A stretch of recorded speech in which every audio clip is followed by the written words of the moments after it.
Now, I never actually finished this list, so I decided to ask my fans, should I make a part 2 for my unicorns video? The fans have spoken. Obviously, we must continue, starting off with the unicorn on the cob. A+ tier. I mean, you get material, a free card, and basically swapping out your worst card for a new one. And I don't even need to add a bad joke here, because this card is corny enough already. Uh-oh, is that the bad joke police? Nope, it's my good friend, the Birdwatcher Unicorn. But his name isn't Birdwatcher Unicorn. But you already ranked the basic unicorn. Yeah, but he's not even a part of this deck, he's a part of an expansion. So Birdwatcher Unicorn will sit here and keep watch for us. But one quick question for you, Birdwatcher. What do you get when a mommy unicorn and a daddy unicorn don't love each other anymore? Edgar player. Shut up. This is serious. Every year, millions of unifamilies are torn apart through miscommunication and lack of respect. Violent unicorn battles are fought over possessions and babycorn custody. Each instance a train wreck of pettiness and spite. The horrifying phenomenon known as broken stables. Oh, wrong kind of broken. Never mind.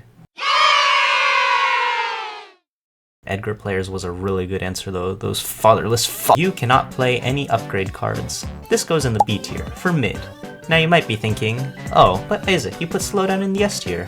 Why is this similar card so much worse? Well, number one, nays are stronger than upgrades. Meow. And number two, not all upgrades are the same.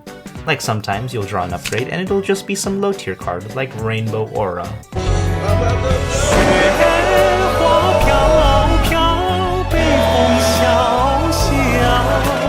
Your unicorn cards cannot be destroyed. Very strong in the late game if you're approaching 7 and actually need to defend your unicorns, but only moderately strong in other times in the game. Notably if you have a unicorn with really good ongoing utility, A tier. Yes, I know that's good, but honestly it's low for an upgrade card. Oh, I see something. It's a bird. It's an alicorn. It's the greedy flying unicorn. Now before we talk about Greedy Boy over there, let's first establish that the minimum tier for a flying unicorn is A tier. Why? Because all flying unicorns have a special characteristic. When sacrificed or destroyed, they return to your hand. Mind you, this is on top of their primary triggered effect, which in Greedy's case is drawing an extra card. A+ tier, because that's pretty good. Let me give you an example. Let's suppose you're playing 2 for 1, which lets you sacrifice a card and destroy 2 cards. Very balanced, right? In order to thin out your opponent's stable, you have to clear out your own. No hypocrisy here! And then this little prick comes along saying, wait a minute, I can fly! And zooms back to safety. Now you get the utility of 2 for 1, but aren't down material since you keep the card. And even though it takes another turn to play it and get your stable numbers back up, you get to use his triggered effect again. Wow! Also worth noting that 2 for 1 is an S tier because it can shoot down both powerful unicorns and upgrades, while being used to get rid of downgrades or cycling these flying unicorns. Let me give you another example. Let's suppose you play Tiny Stable, a downgrade that limits the stable size to 5 unicorns. Now if you don't know how to play this game, You should kill yourself now! in order to win the game you need to get 7 unicorns in your stable. Having this downgrade limit you to 5 basically makes you unable to win the game while you have it. Pretty strong, right? Wrong. These flying unicorns can just be played over and over again, and you can keep reaping the benefits of their triggered effects until you get rid of it. And although drawing an extra card might not seem game-breakingly strong, just you wait. They'll get stronger. Also worth noting that Tiny Stable is a B tier card because of how easily it can be abused by these flying unicorns. Anyways, let's have a quick word with our flying guest, as he's the first alicorn to grace our presence. Now tell me, Mr. Greedy, which upgrade would you buy if I gave you a ton of cash? Glitter Bomb or Summoning Ritual? Oh, that's such a intelligent question. I would obviously pick the Summoning Ritual. For the cost of 2 unicorns from your hand, which will usually be low tier cards like basic unicorns, you can bring in any unicorn from the discard pile directly into your stable. You can perform this action as many times as you'd like because it is an upgrade, an S tier 1 for sure. This action cannot be made, so if you want to pick a card with powerful triggered effects, or make a sneaky play to get extra unicorns in your stable and win the game, your opponents will not be able to. Also worth mentioning that Glitter Bomb is an S tier card because of how well it synergizes with flying unicorns, hence Greedy's obsession with it. It also discourages downgrades from being played on you, and its destroying effect cannot be nade. Extremely Destructive Unicorn is a pretty balanced card in my opinion. It forces every player to thin out their stable with a sacrifice, very fair and equal. And if you're thinking of exploiting the sacrifice with a flying unicorn, guess what? Your opponents can do that too. B tier for balanced. A card that isn't balanced though is Shake Up, which goes straight to the D tier. At any given moment there's usually a better play than to throw away your turn and gamble for 5 better cards. And even if there is, chances are you don't have this card. Not useful. Shark with a Horn provides you a choice. Do you want material or a unicorn poison? Well, the material in question doesn't really do anything, and poison is already B tier, so let's just go with that. I'd rate this lower if I didn't put poison in the B tier already. Oh, I see something. It's a bird. It's an alicorn. It's the majestic flying.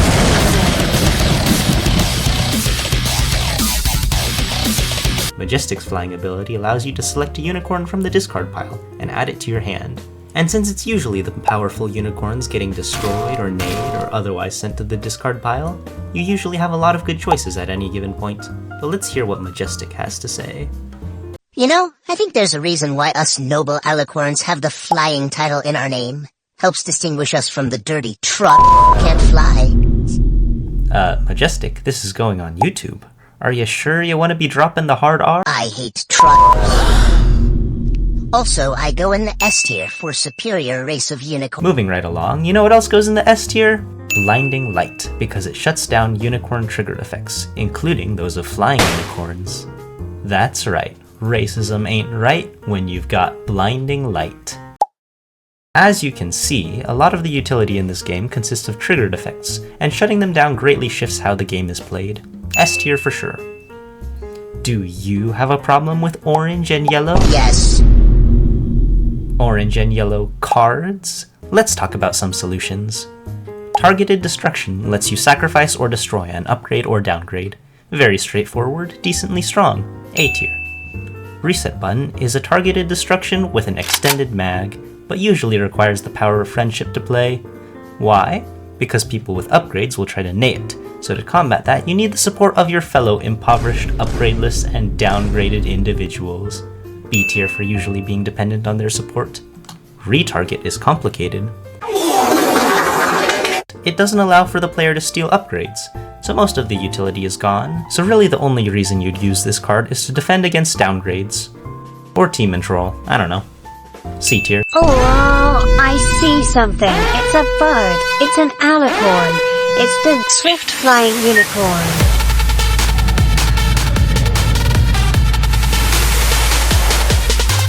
Wow, Swift Flying is so fast that he even skipped ahead in the script. He's not supposed to be here.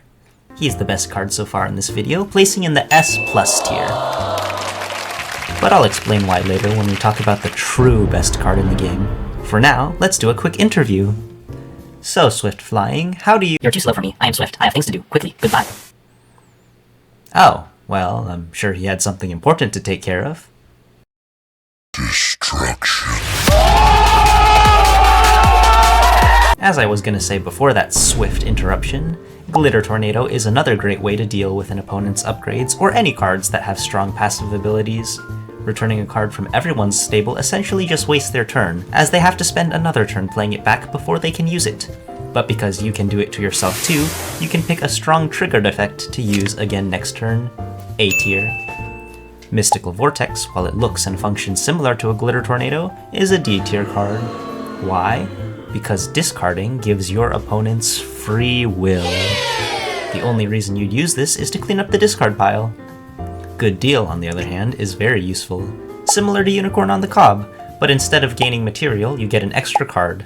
That's a good deal if you ask me. Oh, You just did the magic ritual of mentioning 3 magic cards in a row. We're about to see a bird, an alicorn, the magical flying unicorn.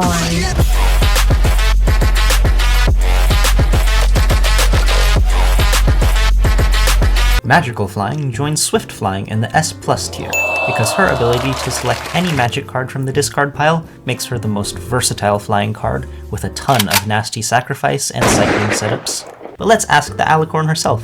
What's your favorite magic card? I have got a very unique answer. Unicorn swap! What makes you say that?